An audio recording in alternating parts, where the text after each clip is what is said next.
बिस्मिल्लाहिर्रहमानिर्रहीम अस्सलामु अलैकुम। तो फ़ैया अली अलैहिस्सलाम जी नाज़रीन, आप देख रहे हैं बाब इमाम टीवी और बाब इमाम टीवी पर यकीनन आप जानते हैं हमारा एक मौज़ू है मखलूक की 6 इक़साम, और जिस पर हमारे साथ हमारे मेहमान प्रोफ़ेसर सैयद फैज़ अब्बास नकवी साहब जो यूएसए से हैं। उसके अलावा हमारे पास एक बहुत ही अच्छे स्कॉलर सैयद काज़मी जो कनाडा से हैं, और उनके साथ उनकी मिसेज़ हैं, वो भी कनाडा से हैं। उसके अलावा हमारे पास एक बहुत ही अच्छी रिसर्चर हैं जिनका ताल्लुक जो है डेनमार्क से है। मौजू हमारा वही है, और उस मौजू की इब्तिदा में जैसा कि हम अक्सर आपके सामने बयान करते हैं कि इमाम रज़ा अलैहिस्सलाम ने फरमाया मखलूक की 6 इक़साम हैं, और उन 6 इक़साम में पहली किस्म वो है जो काबिल लमस, काबिल वज़न और काबिल रोयत है, यानी जिसको देखा जा सकता है, जिसको छुआ जा सकता है, जिसका वज़न किया जा सकता है।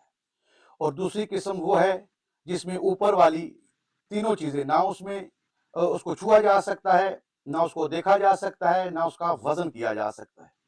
और तीसरी किस्म वो है जो काबिल रोयत तो है, जिसको देखा तो जा सकता है लेकिन छुआ नहीं जा, लेकिन काबिल लमस, काबिल हिस्स, काबिल वज़न और रंगत की हदूद से मावरा है।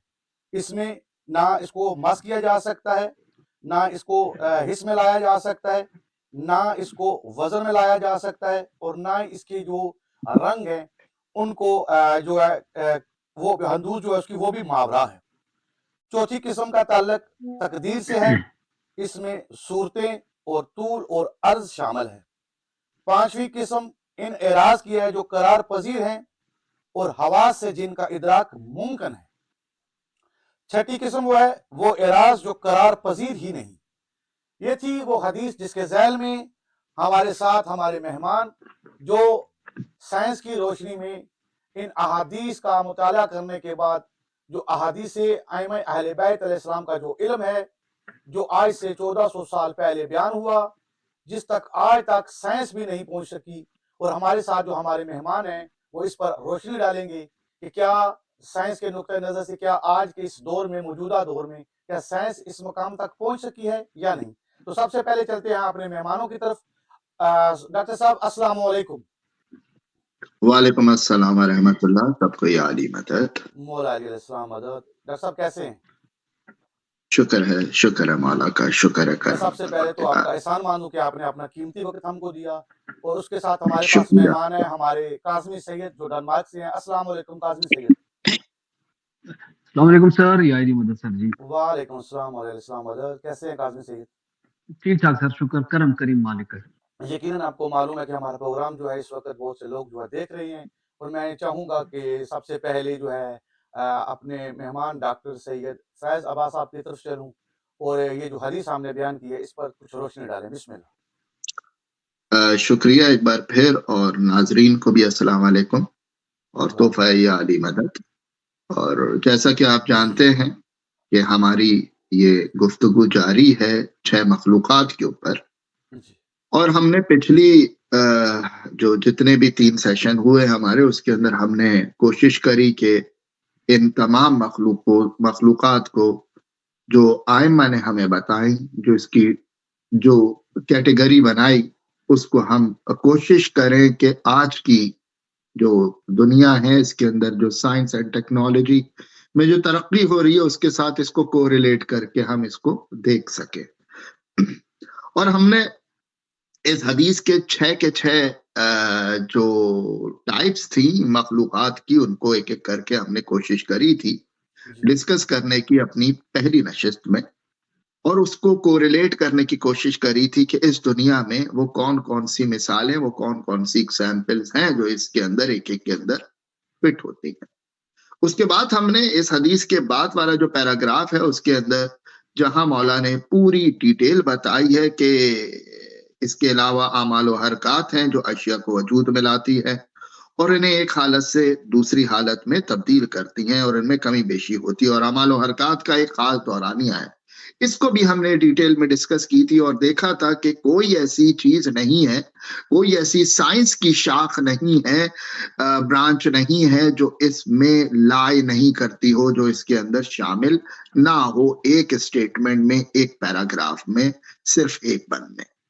तो लास्ट हमारा जो सेशन था उसके अंदर हमने सिर्फ पहली मखलूक को डिस्कस किया था कि जितनी भी हमारे पास इस दुनिया में वो तमाम अशिया जिनको छुआ जा सकता है, जिनको देखा जा सकता है, जिनको वजन किया जा सकता है, हमने उसको कोशिश करी थी डिस्कस करने की। तो आज हमारी कोशिश ये होगी कि हम इसकी जो दूसरी मखलूक है उसके ऊपर ज्यादा से ज्यादा फोकस करें और उसके ऊपर टाइम बिताएं और हम कोशिश करें उसको समझने की, उसकी डीप एनालिसिस करने की और कोरिलेट करने की कि वो कौन सी चीज है, वो कौन सी ऐसी चीजें हैं, ऑब्जेक्ट्स हैं, चीजें हैं जिसको हम छू ही नहीं सकते। और वो दूसरी मखलूक क्या है? दूसरी मखलूक वो है जिसमें मज़कूरा सिफात नहीं है, यानी कि जिसको नहीं छुआ जा सकता, जिसको नहीं देखा जा सकता और जिसका वजन मुमकिन नहीं है। अब हमें ये तीन चीजें हमने पिछली नशिस्त में देखी थी कि वो कौन कौन सी चीजें हैं जिसको छुआ जा सकता है, जिसको देखा जा सकता है, जिसका वजन किया जा सकता है। आज हम उन चीजों पे डिस्कस करेंगे, उन तमाम मखलूकात पे डिस्कस करेंगे जिसको ना देखा जा सकता है, ना छुआ जा सकता है और ना जिसका वजन किया जा सकता है। अब ये बड़ी ही अजीब सी बात है कि जनरली जो फिजिक्स है, आप जानते हैं फिजिक्स का मतलब ही ये होता है जो फिजिकल हो। अब जो फिजिकल होगा उसी को छुआ जाएगा, जो फिजिकल होगा उसी का वजन किया जाएगा और उसी को देखा जाएगा। मगर यहाँ जो है, जो एक्सप्लेनेशन हो रही है, जो कैटेगरी डिफाइन की है कि वो एक ऐसी मखलूक है जिसको नहीं देखा जा सकता, जिसको नहीं छुआ जा सकता, जिसका वजन नहीं किया जा सकता। वो कौन सी ऐसी चीज है? यानी कि फिजिकल तो चीज हो ही नहीं सकती, क्योंकि अगर ये फिजिकल चीज है, ये फिजिक्स में आ रही है, जाहिर है, तो यकीनन इसको देखा जाएगा, यकीनन इसका वजन किया जाएगा और यकीनन इसको छू भी सकते। अब अजीब सी बात है, ये क्या मखलूक हो सकती है, ये क्या क्या चीजें हो सकती हैं? तो आज हम टोटली फोकस करेंगे अपनी इस पॉइंट ऑफ व्यू से कि जिसको किसी सूरत ना देखा जाए, क्योंकि हम जानते हैं कि देखने की और छूने की और वजन करने की कैफियत अलग अलग होती है। एक ऐसी चीज को जिसको हम नेकेड आइज से देख सकें, यानी कि मैं रूबरू जिसको देख सकूं, मगर एक ऐसी चीज जो बड़ा मशहूर, एक कोरोना वायरस की बात करें, छोटा सा वायरस है, एक छोटी सी चीज है जिसको हम माइक्रोस्कोप से देख सकते हैं। जो सिंगल सेलुलर, जो यूनिसेलुलर जो हमारी स्पीशीज होती हैं, उनको हम बैक्टीरियाज वगैरह, सूडोफोडिया बैक्टीरिया, बहुत सारे इस तरह की कैटेगरी है, हम अपनी आंख से तो नहीं देख सकते मगर माइक्रोस्कोप से देख सकते हैं।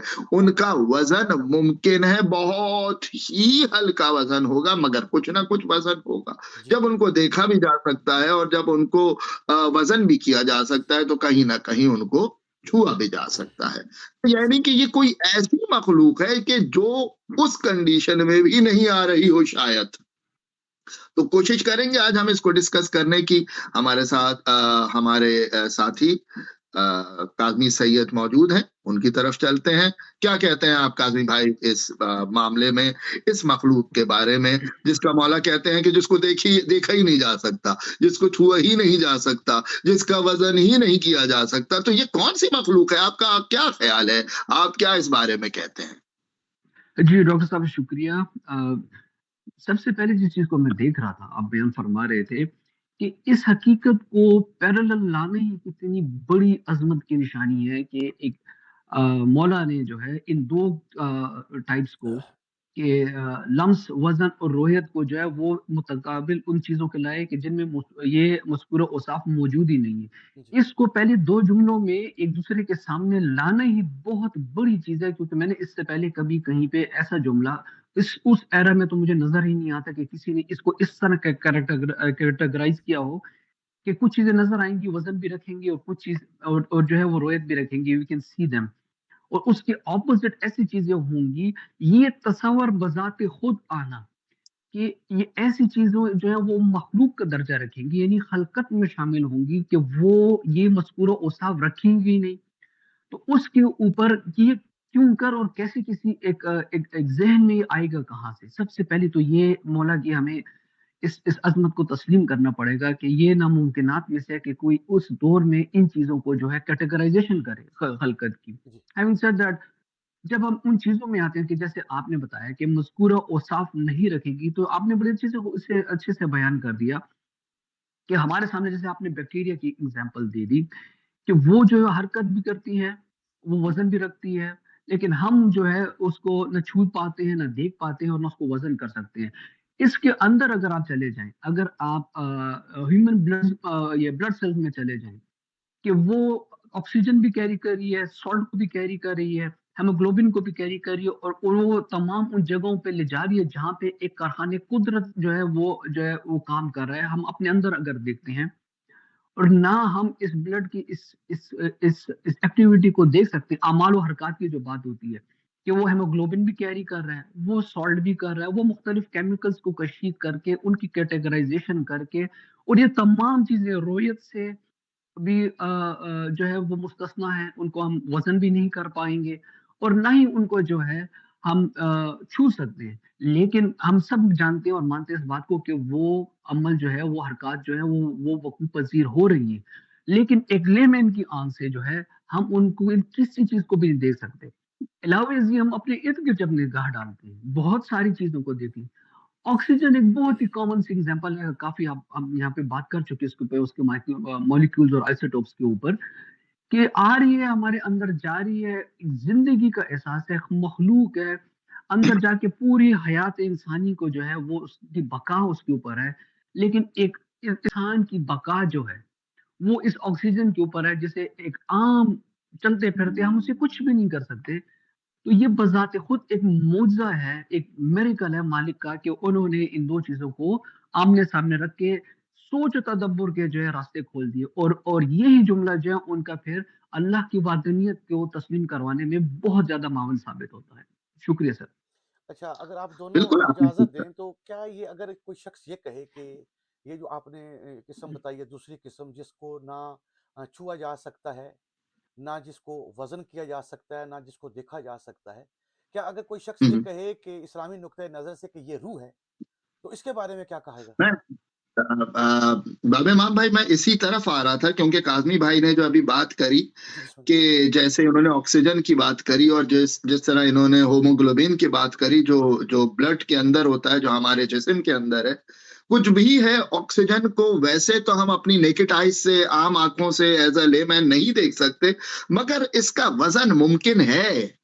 चाहे लेबोरेटरी लेवल पे हो, मुमकिन तो है ना। उसको देखा बेशक। जा तो सकता है ना, यकीनन हम अपनी आँखों से नहीं देख सकते इस तरह, मगर अगर हम कोई स्कोप लगाएँ, तो डेफ़िनेटली हम उसको देख भी सकते हैं, उसको छू भी सकते हैं। उसका वज़न भी किया जा सकता है। मगर कुछ ऐसी मखलूक़ात हैं जिसको किसी सूरत वज़न नहीं किया जा सकता, जिसको किसी सूरत नहीं छुआ जा सकता, जिसको किसी सूरत भी नहीं उसको देखा जा सकता। उसमें एक जो चीज़ है वो रूह है इस्लामिक पॉइंट ऑफ व्यू से, जिसको जिसको साइंटिफिकली इस वक़्त साइंस ने तो उसको नहीं तस्लीम किया है एट दिस स्टेट, उसको नहीं तस्लीम किया है कि रूह कोई चीज़ है। मगर इस वक़्त हमने पहली अपनी डिस्कशन में भी डिस्कस किया था कि इस वक़्त जो आपकी क्वांटम मैकेनिक्स की तरफ हम जब जाते हैं, जो एक्जिस्टिंग ऑफ फिज़िक्स की बात करती है कि फिज़िक्स फिज़िकल बिहेवियर किस तरह सामने लाती है, जब हम उस लेवल पे बात करते हैं, तो मजबूर हो जाते हैं कि कोई ऐसी एनर्जी, कोई ऐसी ताकत ज़रूर मौजूद है, जिसको इस्लामिक पॉइंट ऑफ व्यू से रूह कहते हैं। क्योंकि आप जानते हैं कि कुरान के अंदर रूह का भी तसव्वुर मौजूद है, नफ्स का भी तसव्वुर मौजूद है और जिस्म भी मौजूद है। यानी जिस्म अलग वजूद रखता है, रूह और नफ्स एक अलग वजूद रखता है। ये अलग-अलग वजूद है, यानी कि इनकी ये अलग-अलग मखलूक़ात हैं। तो बिल्कुल हो सकता है बाबा इमाम भाई, जैसे आप कह रहे हैं, इसको हम रूह कह सकते हैं। इसके अलावा भी बहुत सारी ऐसी चीज़ें हैं जी। जिस तरह हमने पहली डिस्कशन में कहा था, जैसे तकलीफ है, आपका पेन है, आप नहीं नाप सकते, नहीं देख सकते किसी भी लेवल पे जाके, आप पेन को मेजर नहीं कर सकते। आप कहेंगे कि नहीं, डॉक्टर तो एक हमें स्केल दे देते हैं और कहते हैं बताओ भाई 0 से 10 में तुम्हें कौन सा पेन हो रहा है। माना कि जिसको वो कोशिश करते हैं इसको कोरिलेट करने की और एक स्केल में लाने की, मगर ये बताएं जो मेरा पेन है और मैं उसको 5 नंबर दे रहा हूं, तो क्या आपका जो पेन है उसको भी आप 5 नंबर दे सकते हैं? मुमकिन ही नहीं है। मैंने अपने ख्याल में वो कहा कि नहीं, 0 से 10 में, क्योंकि मेरी तकलीफ मेरी बर्दाश्त के रिस्पेक्टिवली वो मेरी तकलीफ है। आपको अगर कोई तकलीफ हो रही है तो वो आपकी बर्दाश्त है। हो सकता है मेरा नंबर 10 आपका नंबर 2 हो, मुमकिन है। इसका मतलब कोई खास मेजरिंग उसका टेक्निक है ही नहीं। इसी तरह तकलीफ को ना देखा जा सकता है, ना वजन किया जा सकता है, ना छुआ जा सकता है। इसी तरह ना खुशी को देखा जा सकता है, ना वजन किया जा सकता है, ना छुआ जा सकता है। फिर लोग कहेंगे नहीं भाई, हम तो खुश होते हैं तो हमारा चेहरा खिलखिला उठता है, बिल्कुल बाग हो जाता है, फूल की तरह खिल जाता है। मगर अगेन ये तमाम रिप्रेजेंटेशन है। अगर खुशी होगी तो चेहरे से जाहिर होगी, अगर तकलीफ है तो वो चेहरे से जाहिर होगी। जाहिर होना कुछ और है, मगर उसकी खुद जात में खुशी होना या गम होना ये कोई एक अलग कैफियत है। इससे हट के, इससे बढ़ के जो सबसे बड़ी चीज है हमारा कॉन्शियसनेस, ये सोच जो रही है, ये जो हमारी थॉट्स है, थॉट्स को ना छुआ जा सकता है, ना देखा जा सकता है, ना वजन किया जा सकता है। हमारी जो सोच है, जो थॉट्स हैं, इसको भी नहीं देखा जा सकता। तो इसको कॉन्शियसनेस का नाम दिया जाता है। जो हमारा कॉन्शियस लेवल है, वो जो कॉन्शियसनेस है इटसेल्फ, इसको नहीं देखा जा सकता। और यही चीज इस्लामिक पॉइंट ऑफ व्यू से फिर रूह की तरफ आ जाती है। ना रूह को देखा जा सकता है, ना रूह को छुआ जा सकता है, ना रूह का वजन किया जा सकता है। इसी तरह रूह का एक पार्ट जो है, जो नफ्स है, नफ्स को ना देखा जा सकता है, नफ्स को ना छुआ जा सकता है, ना नफ्स को वजन किया जा सकता है। तो ये गौर तलब बात ये है कि ये ऐसी मखलूक है जो वजूद रखती है, जो मौजूद है मगर नहीं मौजूद है। नहीं मौजूद इन द सेंस नहीं देखा जा सकता, क्योंकि हम कहते ही उसको है जो नहीं देखा जा सकता, कहते हैं वो मौजूद नहीं। बहुत सारी ऐसी चीजें हैं जिसको हम कहते हैं कि वो मौजूद नहीं, क्योंकि हम उसको देख नहीं सकते। मगर इतनी एग्जाम्पल्स हैं, इसकी इतनी मिसालें मौजूद है कि आप हैरान और परेशान हो जाएंगे। अब इसके अंदर आप जानते हैं कि जिन और ये जो इस तरह की मखलूकात हैं, गैर मरई मखलूकात, वो भी इसके अंदर शायद कैटेगरी में आ सकती हैं, उस कंडीशन में कि वो सामने तो हैं मगर हम नहीं देख सकते। एक पैरेलल वर्ल्ड का कॉन्सेप्ट मिलता है जिन्नात के बारे में और दूसरी मखलूकात के बारे में, कि वो मौजूद हैं इस ही दुनिया के अंदर, शायद हमारे सामने ही, मगर हम उनको नहीं देख सकते, ना उनको छू सकते हैं, ना उनका इस वक्त वजन कर सकते हैं, अनटिल एंड अनलेस कि वो अपनी फॉर्म को तब्दील करें। अगर वो अपनी फॉर्म को तब्दील करके इंसानी पैकर में या किसी जिस्मानी पैकर में आ रहे हैं, हाँ, अब मैं उसका वजन कर सकता हूं, अब मैं उसको छू सकता हूं, अब मैं उसको देख सकता हूं। मगर जब तक वो अपनी कैफियत में है, एक अपनी, जिसको कुरान में और अहादीस में कहा गया लतीफ सूरत में है, जब तक वो लतीफ, जैसे रूह को कहा गया है कि वो लतीफ है, जब तक वो अपनी लतीफ सूरत में है तो उसको छू नहीं सकते, उसको देख नहीं सकते, उसका वजन नहीं किया जा सकता। तो बहुत सारी ऐसी मिसालें मिलती हैं। अब तो आज हमें डिस्कस करना है उन तमाम मिसालों को एक एक करके डिटेल में डिस्कस करने की और नाजरीन को समझाने की कोशिश करनी है कि वो कौन कौन सी मिसालें हैं जो जिस्म नहीं रखती मगर जिस्म रखती हैं, जिनको जो जिस्म नहीं रखती मगर उनको वजूद रखती हैं, छुआ नहीं जा सकता, जिनका वजूद है मगर वजन से मावरा है, वजन नहीं किया जा सकता, मगर इतना इंपॉर्टेंट रोल प्ले कर रही है हमारी जिंदगियों में। ऐसी खास चीज है वो हमारी जिंदगियों में कि अगर वो ना हो, जैसे रूह की एग्जाम्पल दी कि अगर रूह ना हो तो कुछ नहीं है, मतलब एग्जिस्टेंस ही खत्म हो जाती है। तो क्या फरमाते हैं आप काज़मी भाई? मगर याद रखिएगा, हमें खाली 2 पे रहना है, तो हर वो शय को, हर उस चीज को डिस्कस करना है जो पहली कैटेगरी में किसी भी एंगल से नहीं आती, यानी कि उसको किसी सूरत नहीं छुआ जा सकेगा, किसी सूरत वजन नहीं किया जा सकेगा, किसी सूरत नहीं देखा जा सकेगा। जी सर ये और मेहमान बैठे हैं तो मेरे ख्याल में इनसे इनपुट ले लिया जाता है तो फिर इस बात को ठीक है, कंटिन्यू करते हैं। बिल्कुल जी बाब मेहमान सर। जी, अब मेरे ख्याल में चलते हैं मिसेस काज़मी की तरफ, उनसे इस बारे में राय लेते हैं कि वो क्या कहते हैं। अस्सलाम वालेकुम या अली मदद सबको। वालेकुम अस्सलाम जी व या अली अलैकुम मदद। मदद। जी बिस्मिल्लाह। जी जैसे कि आज हम जो है इसकी फॉर्म ऑफ क्रिएशंस के दूसरे नुक्ते पर बात कर रहे हैं, तो इसमें जो बात देखने की गौरतलब है वो ये है कि इमाम ने एक ऐसी एग्जाम्पल नंबर 2 पे रखी है जो कि नंबर 1 का ऑपोजिट है। जी, बिल्कुल बिल्कुल। मुतज़ाद बात कर दी है। तो इससे आपकी सोच को जो है इमाम चाह रहे हैं कि आप अपनी सोच को जो है हर एंगल पे जो है मतलब ये नंबर 2 पे रखने का इसका ये है कि अगर ये चीज़ है तो तुम उस चीज़ का मुतज़ाद का भी सोचो कि क्या वो भी है या नहीं। तो शैतान जब है तो शैतान का मुतज़ाद भी कोई होगा। जबरदस्त। बेशक, हादी। क्या बात है। सोच बहुत के वसत देने के लिए इमाम ने इसको नंबर 2 पे रखा और इस पॉइंट से शुरू हो जाती है इमाम के पुरस्रार होने की, पुरस्रार उलूम की जो है हमें इंफॉर्मेशन शेयरिंग शुरू हो जाती है। जहाँ पर शायद उस दौर में जिन चीज़ों को जादू कहा जाता था, जिस तरह कहते हैं सहरे बनी हाशिम, कुछ देख लिया कुछ समझ नहीं आया तो सहरे बनी हाशिम है। तो यहाँ पर जो है ये उसका सिलसिला शुरू हो जाता है जिसकी वो मौजूदगी का जो है as a form of creation बता रहे हैं कि वो मौजूद है। अब इसमें एग्ज़ाम्पल्स की तरफ आम इंसान की एग्ज़ाम्पल्स की तरफ जो अगर समझा जाए आम इंसान को समझाने के लिए, तो उसमें सादे तरीन एग्ज़ाम्पल्स आती है रंग। रंग का कोई वज़न नहीं होता। रंग को बज़ाते खुद आप छू नहीं सकते।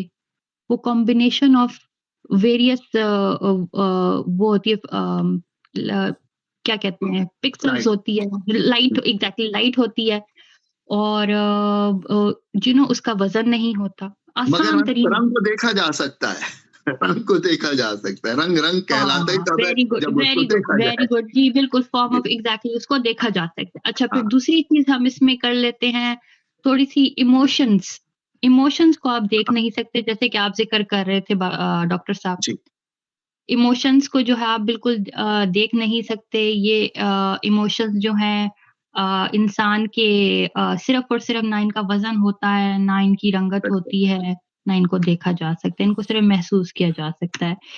अब थोड़ी-सी अगर साइंस की तरफ आ जाएँ तो साइंस आज इन चीज़ों को जो कैटेगराइज़ कर रहा है वो फोर्सेस ऑन फील्ड्स की सेक्टर में कर रहा है। जैसे कि ग्रेविटी हो गई, जैसे कि इलेक्ट्रोमैग्नेटिज्म हो गई। ग्रेविटी कशिश शकल आप इसको देख नहीं सकते, आप इसका वज़न नहीं कर सकते और आप इसको छू नहीं सकते, लेकिन इसकी मौजूदगी के बगैर शायद इस पूरे कायनात का ही सिस्टम गड़बड़ा जाए। इसके अलावा और मज़ीद एग्ज़ाम्पल्स में डार्क मैटर आ जाता है। यानी कि वो चीज़ जो ग्रेविटी के साथ जो है इंटरैक्ट करती है लेकिन लाइट के साथ नहीं करती। इसको आप छू नहीं सकते, देख नहीं सकते, वज़न नहीं कर सकते। तो ये आसान तरीन एग्ज़ाम्पल्स हैं। आइडियाज़ इंसान की सोच के आइडियाज़ जो आपके ज़हन में आइडिया आता है, ठीक है? वो आप उसको वज़न नहीं कर सकते, उसको सोच नहीं उसको वज़न देख नहीं सकते और छू नहीं सकते।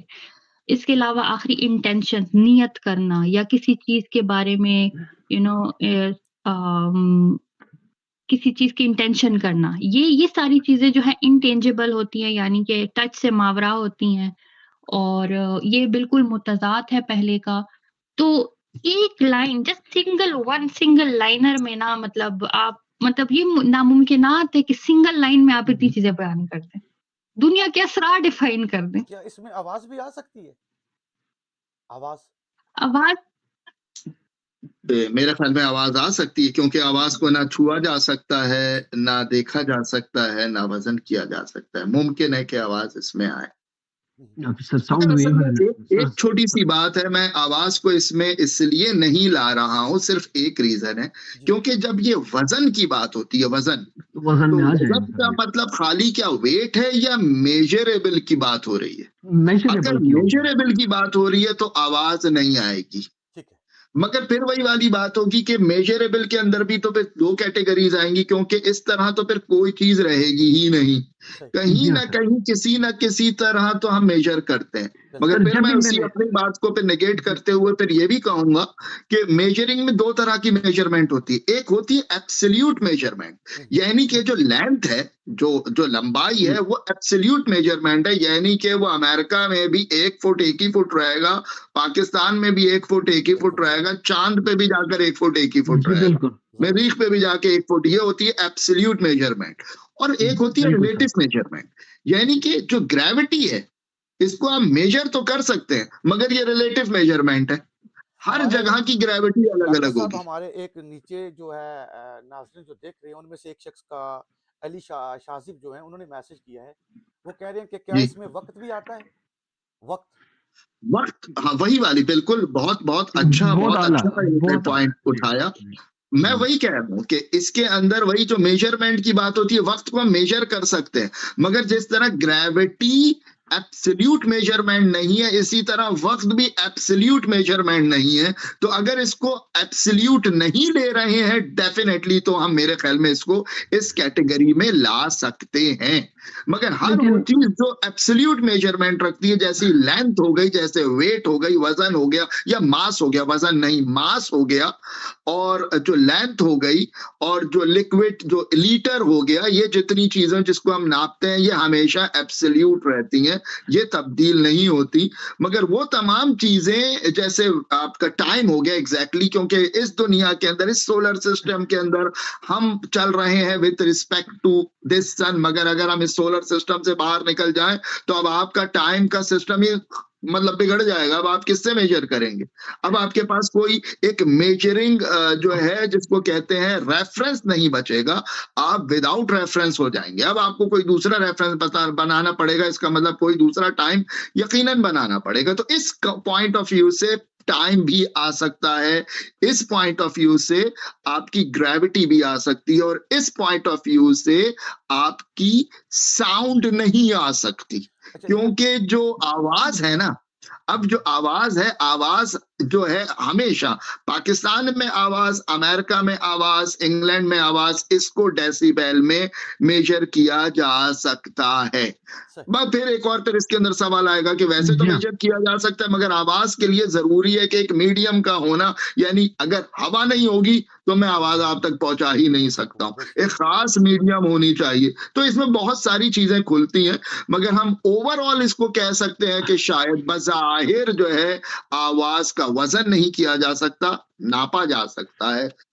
इसी तरह ग्रेविटी का वजन नहीं किया जा सकता, मेजर किया जा सकता है। टाइम की जैसे एग्जाम्पल थी, बहुत अच्छी बात है, टाइम को हम नहीं छू सकते, टाइम का हम वजन बज़ाहिर नहीं कर सकते, तो टाइम ज्यादा करीब तर मुझे लगता है बनिस्बत आवाज के, मगर शायद आवाज को भी हम इस कैटेगरी में ले सकते हैं। ये क्या कहते हैं कह रहे हैं जी? उसके अलावा वो कह रहे हैं कि माइक्रोवेव्स हैं और वेव्स हैं, इलेक्ट्रॉनिक मैग्नेटिक वेव्स जो हैं, ये जितनी मैं उसको एक जुमले में समेट देता हूं, जितनी भी हमारी एनर्जीज हैं, जो भी एनर्जी है, चाहे वो इलेक्ट्रोमैग्नेटिक EMF हो, इलेक्ट्रोमैग्नेटिक फोर्सेस हो, चाहे माइक्रोवेव्स हो, चाहे वो जितनी भी टाइप की एनर्जी है।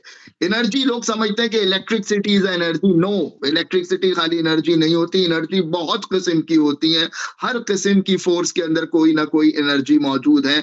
जितनी भी एनर्जी है, डेफिनेटली एनर्जी को नहीं छुआ जा सकता, यकीनन एनर्जी को नहीं देखा जा सकता, नहीं ना ही एनर्जी का वजन किया जा सकता है। तो एनर्जी तो यकीनन है, क्योंकि एनर्जी का तो कोई दूसरी राय नहीं है, क्योंकि अगर हम पूरी यूनिवर्स की बात करें, हम पूरी इस जो आलम की बात करें, तो ये पूरी एनर्जी ही एनर्जी है। अभी सिस्टर ने कहा अपना डार्क मैटर का और डार्क एनर्जी का, तो अगेन डार्क मैटर और डार्क एनर्जी अगेन एनर्जी से ताल्लुक रखती है। तो ये जितनी भी एनर्जी है, लफ्ज एनर्जी में सब कुछ आ गया, इलेक्ट्रोमैग्नेटिक फील्ड भी आ गई, ग्रेविटी भी आ गई, आपका माइक्रोवेव भी आ गया, कॉस्मिक माइक्रोवेव बैकग्राउंड, जो भी एनर्जी में आएगा वो तमाम चीजें लफ्ज एनर्जी में कैद है। और डेफिनेटली एनर्जी 100% इस कैटेगरी में लाए करेगा, जिसको ना छुआ जा सकता है, ना देखा जा सकता है, ना किसी सूरत वजन किया जा सकता है। लेकिन सर सॉरी सर ये रिसर्चर साहिबा की तरफ चलते हैं, मैं जल्दी से सर एक नुक्ता आपके लिए रख दूं। सर अगर तो जो आपके पैरामीटर्स को लिया जाए तो इसके मुताबिक तो सर फिर कोई चीज ऐसी नहीं है जो सर जिसका वजन ना किया जा सके, अदर देन सब एटॉमिक पार्टिकल्स जो है वो भी कि जो मूवमेंट के ऊपर अपनी मास को शो करते हैं और जब वो स्टैटिक हो जाते हैं तो मास उनसे गायब हो जाता है। मेरे ख्याल से सर इसमें जो जो मौला अलैहिस्सलाम फरमा रहे सर जी, एक आम आदमी से कि जिन चीजों को मैं देख सकता हूँ, वजन कर सकता हूँ और उनको मैं यानी कि छू सकता हूँ सर उनको, जैसे कि एक फोन है सर जी, अब इसकी रोयत भी है, इसका वजन भी है और इसको मैं टच भी कर सकता हूँ, लेकिन जो ये उस पर चला जाएगा सर जी, साउंड के ऊपर चला जाएगा, या जैसे सेल्फ ने बताया कि अब अल्ट्रा वायलेट कलर तो है लेकिन उसे खास उसके नीचे देखा जा सकता है, वैसे हम नहीं देख सकते उसको, तो वो रंग तो सर जी उस रंग को ना मैं देख सकूंगा ना रोयत होगी, लेकिन मुझे खास ग्लासेस चाहिए। 3D सर जी हम मूवीज देख लेते हैं, हमारे सामने 3D एग्जिस्ट नहीं करती, लेकिन जब वो ग्लासेस हम लगा लेते हैं 3D वाली, तो सर मेरे ख्याल से जो मौला एक्सप्लेन फरमा रहे थे सर जी वो यही था, आपकी बात अपनी जगह पे, लेकिन मेरे ख्याल में सर जी के जो एग्जांपल्स सेल्फ ने भी दी और मैंने भी आपके साथ शेयर की, मेरा जाती ख्याल ये कि सर इमाम ने जो है सर जी इसको ब्रॉडर उसमें रखा है कि यानी एक आम आदमी के लिए भी और सर उसके लिए तफक्कर के लिए भी, उसकी गहराई में भी जाने के लिए,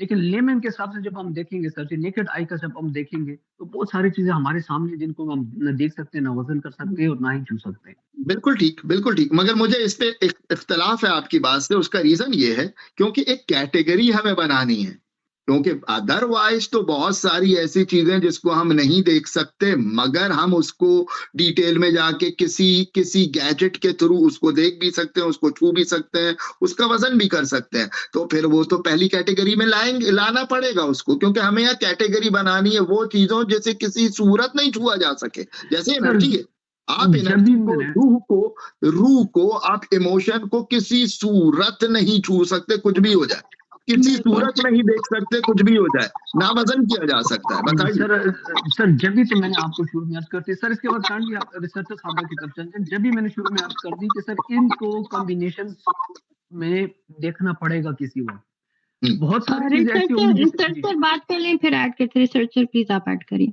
जी जी जी, अस्सलाम वालेकुम यानी मदद। जी बिस्मिल्लाह। आप सब ऑलरेडी बहुत अच्छी तरह से सब एग्जांपल्स जो हैं वो बता दिए और उनको एक्सप्लेन भी कर दिया, तो लेकिन मैं एक पॉइंट ऐड करना चाहूँगी, जिसना सेल्फ सिस्टर ने कहा कि ये पहली मखलूक से ऑपोजिट भी है, और लास्ट टाइम डॉक्टर सर ने कहा था कि ये वजह भी है, तो यहाँ पे एक मैथमेटिकल फॉर्म भी यहाँ पे आ गई कि ये डिपेंडेंट है, फर्स्ट जो है मखलूक वो सेकंड मखलूक पे डिपेंडेंट भी है। Very good point, very good point, बहुत आला। फिजिक्स पे ले लें वो प्रोपोर्शनल एज अ प्रोपोर्शनैलिटी भी उसमें आ जाएगी, तो ये डिपेंडेंट भी हो जाए, मतलब यहाँ पे भी आप देख लें कि सिर्फ मखलूक है, इसमें भी मैथमेटिक आ गई, क्योंकि ये पहली मखलूक जो है वो डिपेंड कर रही है सेकंड पे, सेकंड नहीं होगी तो पहली, जैसे आप समझ लें, आपने जिस लास्ट टाइम एग्जांपल दी थी, एनर्जी नहीं, फॉर एग्जांपल एनर्जी नहीं हो तो केमिकल जो है बॉन्डिंग उसमें वो नहीं ब्रेक होगा, वो ना ब्रेक होगा ना ब्रेक होगा, बन ही नहीं सकता ना, बिल्कुल ठीक, तो वो नहीं बन सकता। और दूसरी पॉइंट दूसरा था साउंड जो है वो आप ठीक कह रहे हैं, लेकिन अगर मैं ये पॉइंट रखूं कि साउंड जो है वो मैकेनिकल वेव्स होती हैं जो कि vibration cause by vibration of a particle in a medium. अब जो पार्टिकल्स हैं वो अब जो जैसा और जो वाइब्रेशन होती है उनका मैस नहीं होता, तो इस अगर हम इस नजरिए से देखें तो फिर साउंड जो है वो हम उसको वेट नहीं कर सकते, क्योंकि वो एक मैकेनिकल वेव्स, और वेव्स भी आपने अभी कहा कि वेव्स जो हैं उनको हम ना वेट नहीं कर सकते, देख नहीं सकते और छू भी नहीं सकते, तो फिर क्या साउंड, अगर हम इस नजरिए से देखे जाए तो क्या साउंड अब आ सकती है?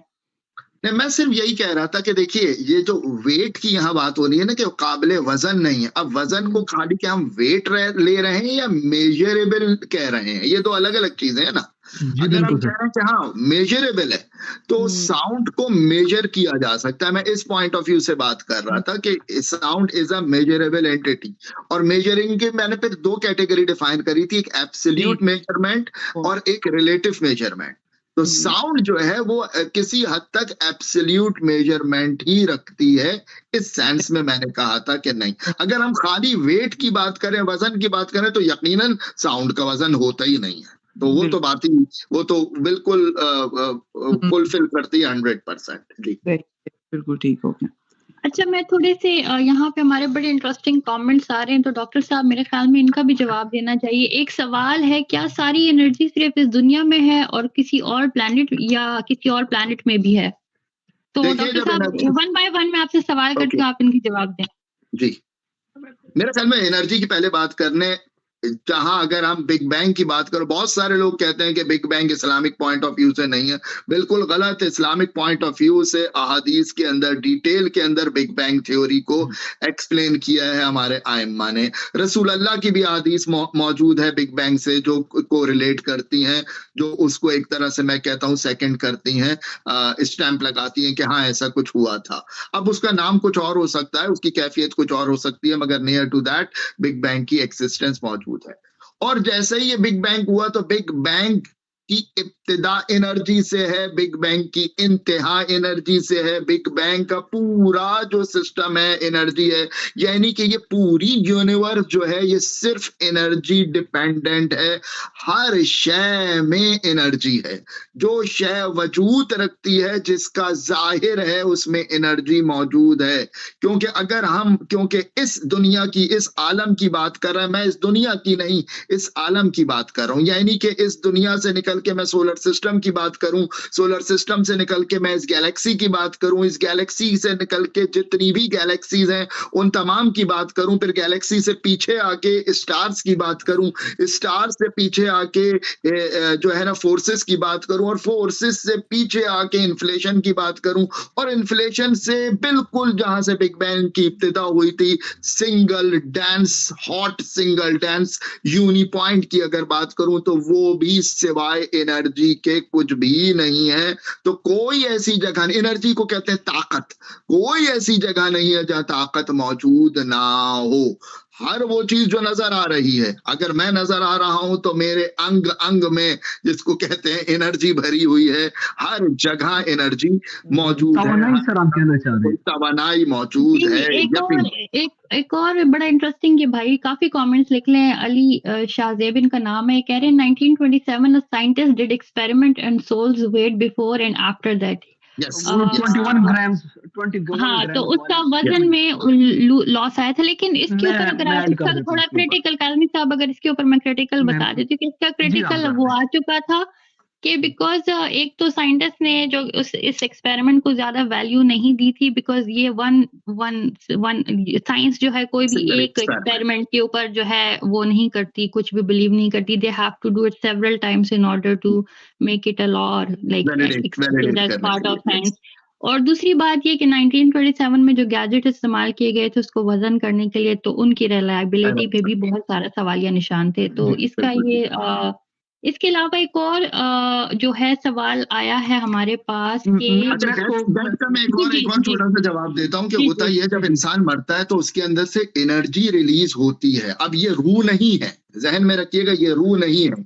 कुछ एनर्जी रिलीज होती हैं और ये रूह से हट के, रूह एक अलग एनर्जी है जो टोटल, जो मेजरेबल है ही नहीं, जो बिल्कुल भी मेजरेबल नहीं है। इसमें डॉक्टर साहब एक और चीज थी कि जो मैंने इसी पे पढ़ा हुआ था, जो ये टेस्ट था, इसमें सर आपका जो लंग्स होते हैं वो पहली दफा जो है सो टोटली डिफ्लेट हो जाते हैं। तो 19 ग्राम जो है इंसान से जो है ये ऑक्सीजन और ये चीजें रिलीज होती हैं। 19 ग्राम सर। जी करेक्ट, मैं यही वाली बात ये इसमें इस तरह होता है कि वो टोटली डिफ्लेट हो जाती है लंग्स, तो ये उसकी वजह से आता है। जी सर, जो है नहीं, मजीद आप आगे बात चढ़ाएं, रिसर्चर कुछ ऐड करना चाहें तो more than welcome. Researcher please, आपने मैं इसी में मैं जल्दी से ले लूंगा, क्योंकि डॉक्टर साहब ने जो है वो इसको एनर्जी के साथ ही, वो तवानाई के साथ ही इस सारी चीजों को रखते हैं, और हमेशा से हमारी गुफ्तगू में आ जाता है। फॉर सम रीजन ये जिसे हम बिग बैंग कहते हैं। डॉक्टर साहब ये बताइएगा कि वहां पे अगर मैं एक एग्जांपल आपसे चाहूं कि आप ऐसी किस चीज का वो देंगे, क्योंकि ये जितनी गुफ्तगू हो रही है हमारी बिग बैंग जहां पे भी आएगा वहां पे चीजें काबिल रोयत भी हो जाएंगी, काबिल वजन भी हो जाएंगी बिल्कुल और काबिल लम्स भी हो जाएंगी। ठीक। उस सिनेरियो और उस एरा में आप मुझे ये वो चीजें आइडेंटिफाई कीजिए कि जो है वो जिनमें ये मज़कूरा औसाफ नहीं होंगे, वेरी गुड, या वेरी पैनल गुड। पे कोई भी कर ले। जी, देखिए मैं पूरा बिग बैंग को ही कह रहा हूं कि मैंने अभी कहा कि वो जहां से बिग बैंग इब्तिदा होती है, यकीनन उसके अंदर जो एक पॉइंट के अंदर बिग बैंग इब्तिदा होती है कि एक सिंगल पॉइंट था, एक नुक्ता था जिसके अंदर हर शय भरी हुई थी। ये जितनी गैलेक्सी हैं, ये जितनी यूनिवर्स है, वो एक नुक्ते में भरी हुई थी। अब ये किस तरह समिट के पूरा आलम, पूरी ये गैलेक्सी, पूरी यूनिवर्स किस तरह समिट के एक नुक्ते में आ गई, ये सिवाय एनर्जी के मुमकिन ही नहीं है। सब चीज उसको बिल्कुल निचोड़ के उसका जौहर बना के बिल्कुल कतरा में पैट कर लिया गया और उसको कहा गया कि ये है सिंगल डेंस और सिंगल डेंस पॉइंट। अब ये फटता है तो अब ये जब फैलना शुरू हो रहा है, तो जब ये फोर्सेस, सबसे पहले यहां से फोर्सेस निकली, फोर्सेस निकलने के बाद अलग अलग एनर्जीज निकली, अलग अलग कुव्वतें निकली, टाइप अलग अलग थी, मैं उसको नहीं डिस्कस कर रहा हूं। आगे निकल के फिर यहां से आपके इलेक्ट्रॉन, प्रोटॉन, न्यूट्रॉन आपस में मिलना शुरू हुए। अब जो चीज मूव करेगी उसके अंदर एनर्जी होगी, मूवमेंट के लिए एनर्जी का होना जरूरी है। अब ये एनर्जी नहीं देख सकते आप। अब ये इलेक्ट्रॉन आपस में, दो इलेक्ट्रॉन आपस में मिलके हीलियम बन गए, एक एटम के अंदर बन गए, या एक इलेक्ट्रॉन और एक एटम बन के हाइड्रोजन बन गए। अब हाइड्रोजन के चारों तरफ ये जो इलेक्ट्रॉन घूम रहा है, ये एनर्जी की वजह से घूम रहा है। अब वो बात अलग है कि वो इक्विलिब्रियम में चला गया है, मगर लेकिन एनर्जी कहीं से आई थी तभी तो घूम रहा है। लेकिन ये दो इलेक्ट्रॉन आपस में मिले, फिर तीन इलेक्ट्रॉन आपस में मिले, डिफरेंट मटेरियल बन रहे हैं, डिफरेंट एलिमेंट बन रहे हैं। जितने भी एलिमेंट हैं, ये एलिमेंट की एग्जिस्टेंस एनर्जी डिपेंडेंट है। अगर एनर्जी ना हो इलेक्ट्रॉन्स के अंदर तो ये घूमे नहीं। फिर एटम एलिमेंट्स आपस में मिले, बॉन्ड बने, बॉन्ड आपस में मिले, सबस्टेंस बने, सबस्टेंस आपस में मिले, मटेरियल बने, मटेरियल आपस में मिले, कायनात बनना शुरू हो गई, स्टार्स बनना शुरू हो गए, ये यूनिवर्सेस बनना, गैलेक्सीज बनना शुरू हो गई, सोलर सिस्टम बनना शुरू हो गए। क्यों? It is a combination of different material.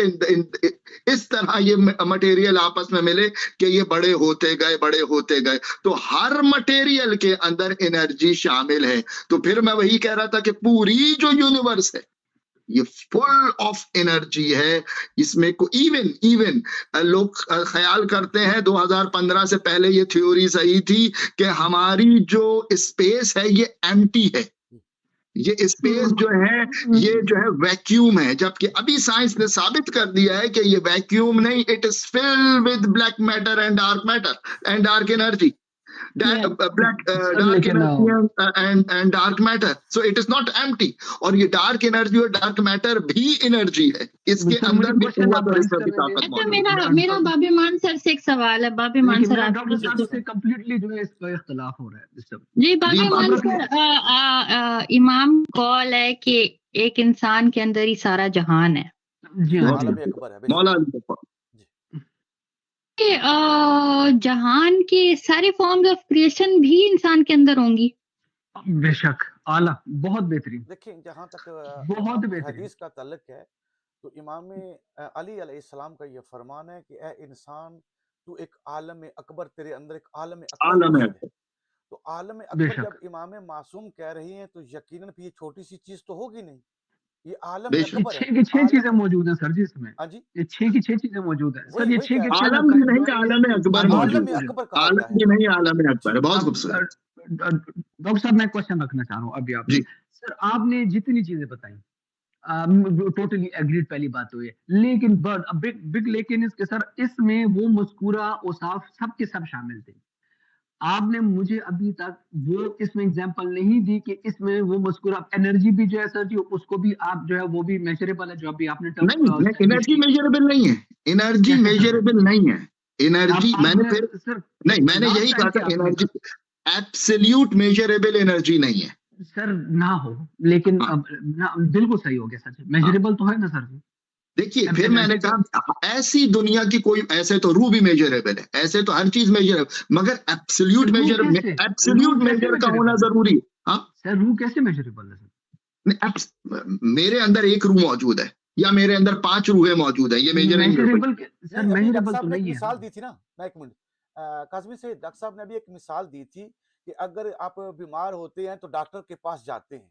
तो अब वो पूछता है कि आपको 0 में से 10 तक मैं आपके सामने अब रखता हूँ, तो आप मुझे बताएँ कि इनमें 3 है, 4 है या 5, तो ये डॉक्टर का बनाया हुआ मेजर है। डॉक्टर साहब ये कह रहे हैं कि वो ठीक है सर जी, हकीकत में मेजर बिल्कुल नहीं है। ऐसा ही है, ये हकीकत सर में, जी ये रिलेटिव हकीकत में नहीं सर मेजरमेंट जी में कहलाएगी, एब्सोल्यूट नहीं कहलाएगी, बिल्कुल ठीक हो ऐसा ही। गया जज़ाकल्लाह। सर जी। हमने जी माज़रत सर जी, मैं ये कहना चाह रहा हूँ कि हमने ये कर दिया, यहाँ पे ये बात हो गई कि खलकत कायनात को भी हम इस उसमें ले आए। हमने वहाँ पे जितनी चीज़ों को देखा वो काबिल रोयत भी थी, काबिल हुँ, वज़न भी थी और काबिल हिस्स भी थी। हुँ। अब सर उस सारे सिनेरियो में इन 3 चीज़ों के साथ ऑपोज़िट जो है सर जी, ऐसी चीज़ें बताइए कि वो मज़कूरा औसाफ नहीं रखती थी। सर काबिले रोयत जितनी भी चीजें थी, ये काबिले रोयत इसीलिए थी क्योंकि उसके अंदर एनर्जी थी। अगर इलेक्ट्रॉन ना घूमता, तो इलेक्ट्रॉन अगर एटम के न्यूक्लियस के चारों तरफ ना घूमता तो एटम नहीं क्रिएट होता। जब एटम नहीं क्रिएट होता, मॉलिक्यूल क्रिएट नहीं सर होता। जब सर मेरा आखिरी मॉलिक्यूल सवाल ले क्रिएट लें। नहीं होता सर तो सब्सटेंस क्रिएट नहीं होता। जब सब्सटेंस क्रिएट नहीं होता तो मैटर क्रिएट नहीं होता। जब मैटर क्रिएट नहीं होता तो ना उसको छू सकते थे, ना देख सकते थे, ना वजन किया जा सकता था। सर मेरा आखिरी बाबे मान सर मेरी दरखास्त है ऑडियंस से कि अगर कोई कॉल करना चाहे, क्योंकि आज बड़ी अच्छी कॉन्वर्सेशन कमेंट्स में भी चल रही है, तो कोई ऐड होना चाहे कॉल के जरिए तो आप अगर जी, दावत दे एडमिन दें। वहाँ पर बैठा हुआ है ना, हमारे एडमिन जो है वहाँ मौजूद हैं, बाबर बलोच के नाम से, उनसे राब्ता करके कोई शख्स कॉल में आना चाहता है तो वो उनको कॉल में ले लेंगे। जी, मैं जल्दी से करता हूँ, फिर आप में से जो भी ऐड जी। करें। देखिए सर, एक एनर्जी के साथ आप चले आप ले लेते हैं sir ji, for whatever reason sir, relatively measurable चीज़ है। जबकि सर मैंने आपको जब होमोग्लोबिन की और ऑक्सीजन कैरी करने की जो कैपेसिटी है उसकी एग्जांपल दी, तो सर आपने उसको किया रिजेक्ट कि नहीं, नहीं, ये हम इसको तो 100 हम देख सकते हैं। ना, ऑक्सीजन का क्या कलर है होमोग्लोबिन, सर? ऑक्सीजन जितनी भी बातें कर रही थी, ये एब्सोल्यूट मेजर किया जा सकता है इसको। सर ऑक्सीजन का क्या होमोग्लोबिन को कलर है सर जी? रिलेटिवली नहीं, एब्सोल्यूटली किया जा सकता है। नंबर ऑफ पार्टिकल्स काउंट होते हैं, होमोग्लोबिन लेवल जो काउंट होता है ना, मुझे वो पता है सर जी, एब्सोल्यूट होता है, रिलेटिव नहीं होता। मैं इसी तरह कराता रह मैं वो कर यहाँ तो मैं आप करवाता रहता हूँ सर आप जी। तो मुझसे फिर ज्यादा जानते हैं। मेरा ये होता रहता है क्योंकि एब्सोल्यूट वो मेजरमेंट जी, है, यही मैं कह रहा हूँ, सर ये रिलेटिव नहीं है। तो ये इस सर तरह जी नहीं कि भाई उसने कह दिया भाई आपका होमोग्लोबिन लेवल अलग आ रहा है और मेरा अलग आ रहा है ना। ये एक ही सर पैमाने से आपको भी नापा, मुझे भी नापा, आपका जो नंबर आया, मेरा नंबर आया, वो मुमकिन है कि सेम आए। सर मैंने जो उस पॉइंट को लाया था वो इस बुनियाद पे लाया था कि ब्लड का होमोग्लोबिन और ऑक्सीजन को कैरी करने का जो अमल है सर जी, ये अमल काबिल रोयत नहीं है, काबिल वजन भी नहीं है। आपने उसकी बॉन्डिंग, फ्यूजन और उसके अंदर मौजूद एनर्जी का जिक्र कर दिया, लेकिन सर ये जो सेटअप है इन दो मखलूकात को इकट्ठा करने का, अच्छा, सर ठीक है, काबिल रोयत भी ओके, नहीं है। चले, मैं इसको अच्छा इसलिए ठीक कर है, रहा था सही क्योंकि है। मैं खुद अगर आप इसको इस तरह कह रहे हैं कि वो ब्लड सेल्स किस तरह ऑक्सीजन को कैरी करते हैं, कि किसी हद तक आपसे मैं एग्री करूंगा, मगर इसकी डिटेल देखना पड़ेगी, मैंने इस तरह नहीं देखा है, तो मुझे नहीं मालूम, I don't know, but I think ये शायद मेजरेबल होगा, मौजूद है, मुमकिन है, मुमकिन है। कैपेसिटी मौजूद है, लेकिन सर अगर मैं आज एनर्जी पे ले लूंगा तो हाँ। मुझे आखिरी क्वेश्चन को आप आगे चले जाए सर, एनर्जी के ऑपोजिट क्या चीज होती है? मेरा ये आखिरी क्वेश्चन है, अब फिर आगे चले जाए। एनर्जी के अपोजिट अब या एंटी एनर्जी हो सकती है, वो भी क्योंकि वो डॉक्टर साहब ये काफी आपने आपको I don't have परेशानी any के answer लिए on ये this क्वेश्चन किया है, ये आपको परेशान करने के लिए सवाल किया गया है। एनर्जी का अपोजिट जो है ऐसे बज़ाहिर कुछ भी नहीं है।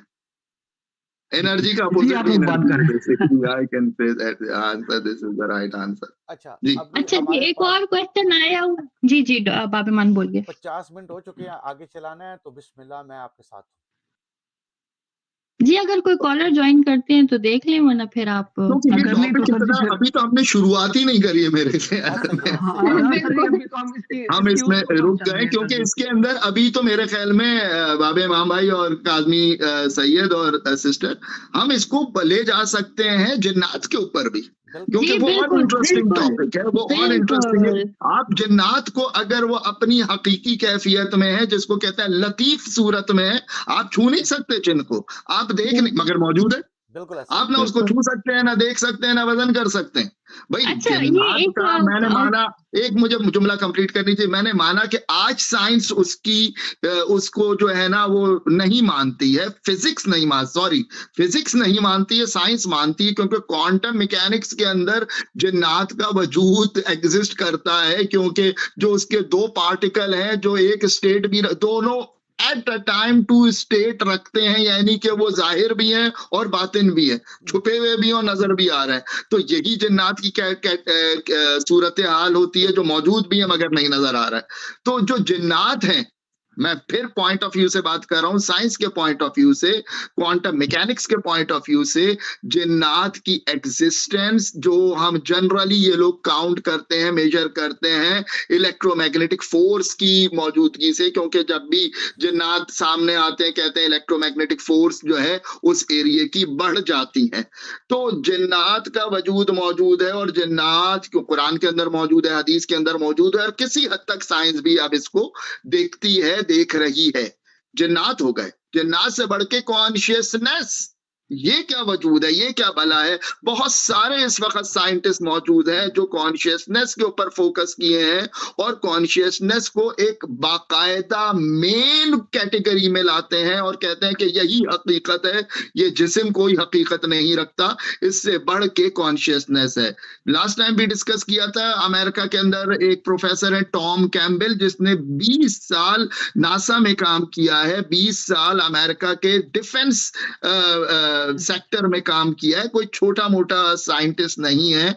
इसी तरह फिगन एक साइंटिस्ट हैं जिन्होंने कंप्यूटर को इजाद किया है, कंप्यूटर में जो इसकी मेन कंप्यूटर को जो उसका आर्किटेक्चर है, आर्किटेक्चर डिजाइन करने में उसका मेन किरदार है, बहुत सारे उसको अवार्ड मिले हैं। यहाँ वो कॉन्शियसनेस पे बात करें, और कॉन्शियसनेस की बात करें ये भी लतीफ शय है, रूह की बात करें ये भी लतीफ शय है, जिन्नात की बात करें ये भी लतीफ शय है, और एनर्जीज की बात करें तो ये भी लतीफ शय है। जितनी भी लतीफ शय है इनको ना देखा जा सकता है, ना छुआ जा सकता है, ना बाबे मान सर, ये अलूबियत क्या होती है? एक भाई ने लिखा है एनर्जी की जरूरत अलूबियत है।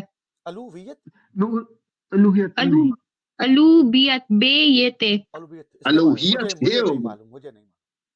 उलूहियत बे से है, बे नहीं होगा आई थिंक इनके तौहीद की बात। मैं इसमें सर इसको और ये जो साइंस है, ये साइंस जो है ये सोल के जो हम सोल रूह के हम, क्योंकि हम रिलीजियस तो हम कहते हैं ना, रूह को हम इस कैटेगरी में लेके आ रहे हैं। और अगर हम साइंस के पर्सपेक्टिव से देखें तो वो जो रूह का कॉन्सेप्ट है ना, वो कॉन्शियसनेस से ही लेती है, वो यही समझती है। जो देखिए जी बिल्कुल सही कहा आपने, वो टॉपिक है एनर्जी का भी जी आप कंप्लीट करें अपनी बात। क्या बोलें, रूह फिर आपको पांचवी और छठी कैटेगरी में भी आना पड़ जाएगा, और रूह आपको हर जगह आएगी। लेकिन बात ये आती है सर कि अब आपने जब ये एनर्जी के ऊपर बात कर दी सर जी, सर मुझे ये बताइए कि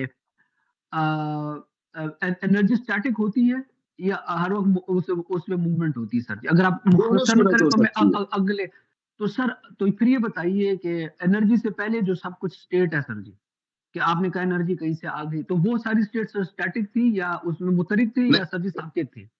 law of conservation of energy कहता है ये energy can neither be created nor be destroy but it can transform from one form to another form.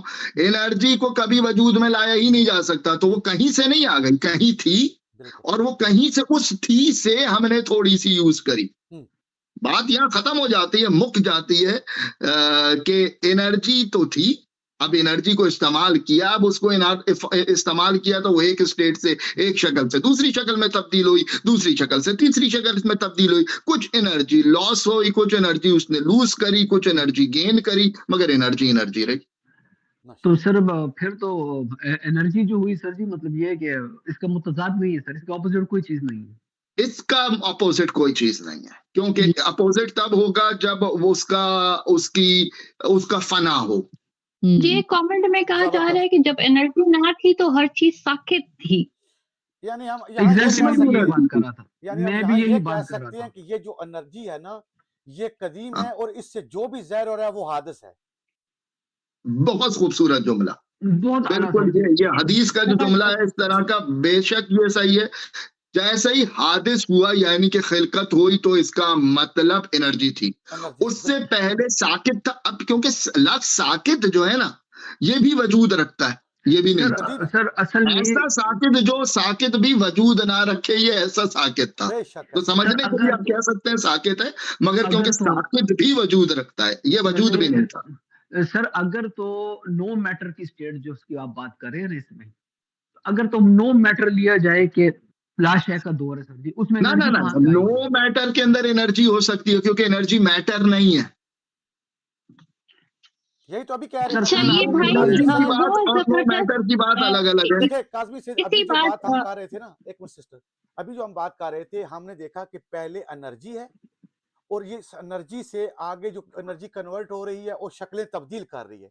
ये एनर्जी जब आगे निकली उस पहली एनर्जी से, तो इसने अपनी हालतों को तब्दील किया।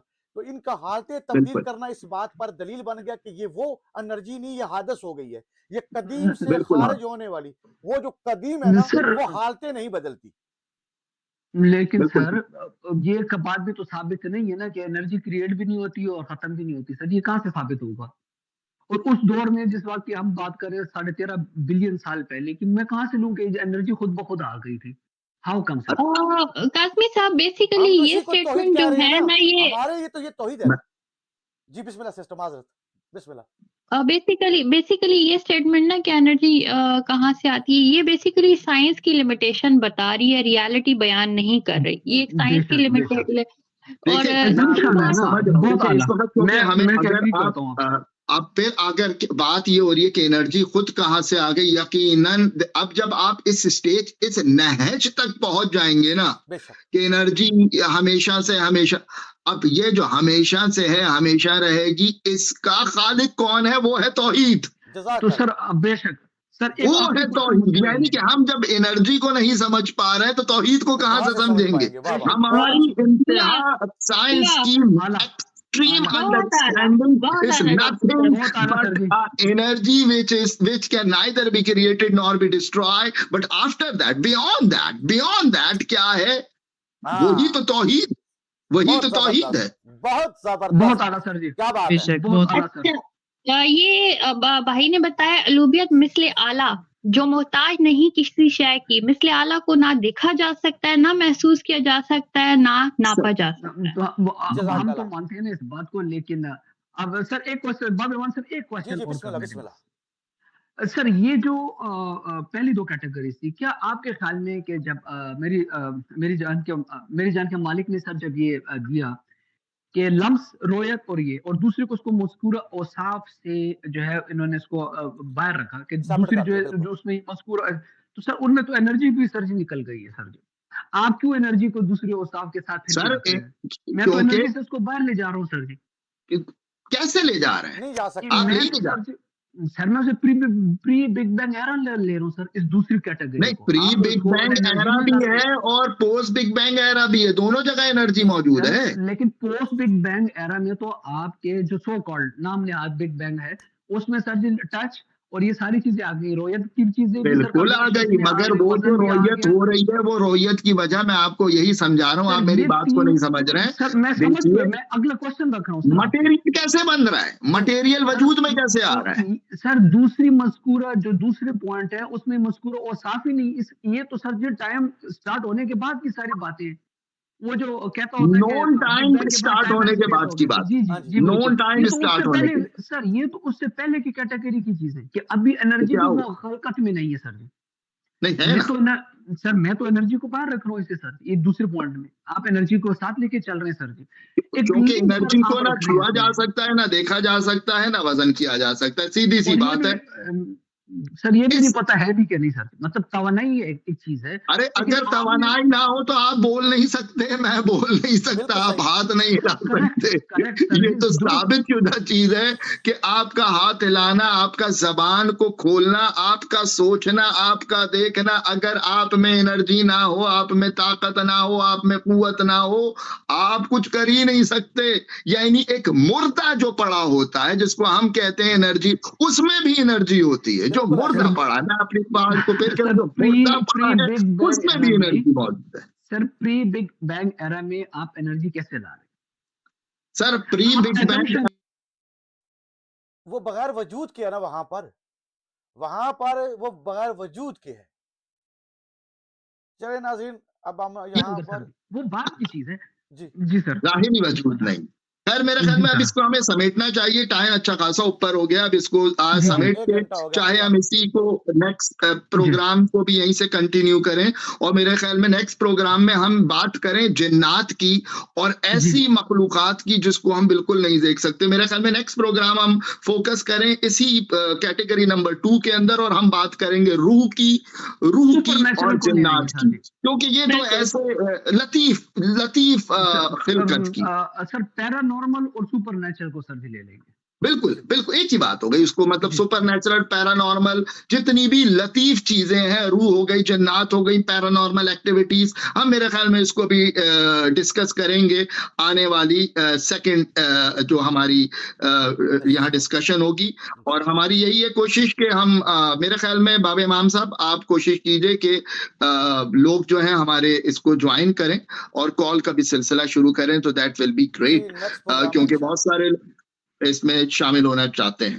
जी इंशाल्लाह। ठीक है, यकीनन हमारा टाइम जो है इस वक्त आपने उस मुकर्रर वक्त से तजावज़ कर गया है, और मैं तमाम नाज़रीन का शुक्रिया अदा करता हूँ जो हमारे प्रोग्राम में हमारे साथ शामिल हैं और अपनी तरफ से वो सवालात भी पेश कर रहे हैं। इंशाल्लाह नेक्स्ट प्रोग्राम के अंदर हम आपको पूरा मौका दें कि आप कॉल में शामिल हों और अपने सवालात को कॉल के ज़रिए भी इन नाज़रीन जो है आप इन 4 मेहमानों के सामने पेश कर सकते हैं। तो मैं आप तमाम का शुक्रगुजार हूँ, और ख़ास करके हमारे जो 4 मेहमान हैं, प्रोफेसर सैयद फैज़ अब्बास नकवी साहब, सैयद काज़मी साहब, उनके अलावा उनकी मिसेस काज़मी साहब, और उसके अलावा हमारी बहन रिसर्चर जो डेनमार्क से, इन तमाम का मैं शुक्रगुजार हूँ कि इन्होंने अपना कीमती वक्त दिया और अपनी कीमती मालूमात जो कुरान और अइम्मा अहले बैत अलैहिमुस्सलाम के अलूम से इन लोगों के सामने पेश की। मैं दिल की तहे गहराइयों से इनका शुक्रगुजार हूँ, और इनसे दोबारा गुजारिश करूंगा कि ये मालूमात जो है आप इसको प्लीज़ लोगों तक पहुंचाते रहें, ताकि जो लोग नहीं इस मालूमात को जानते वो भी इसको जान सकें। और ख़ास करके हमारे वो अहले सुन्नत भाई या किसी भी मसलक से तल्लुक़ रखते हुए या किसी भी मज़हब से जो इल्म पसंद हैं, जो इल्म को पसंद करते हैं, हम उनको दावत देते हैं कि वो हमारे प्रोग्राम में आएँ इस मालूमात पर। वो भी अगर कोई अपना इल्म, कोई नॉलेज शेयर करना चाहते हैं तो हम उनके लिए भी यहाँ एक इंतज़ाम करेंगे, हम भरपूर उनका साथ देंगे। दुआओं में याद रखिएगा। अस्सलामु अलैकुम। या अली अलैहिस्सलाम मदद। जी डॉक्टर साहब मदद। बहुत बहुत शुक्रिया डॉक्टर साहब, काज़मी साहब, आप तमाम का शुक्रिया। Thank you very much. Thank you very much. दुआओं में याद रखिएगा। अस्सलामु अलैकुम। या अली मदद। वालेकुम अस्सलाम सर। या अली मदद।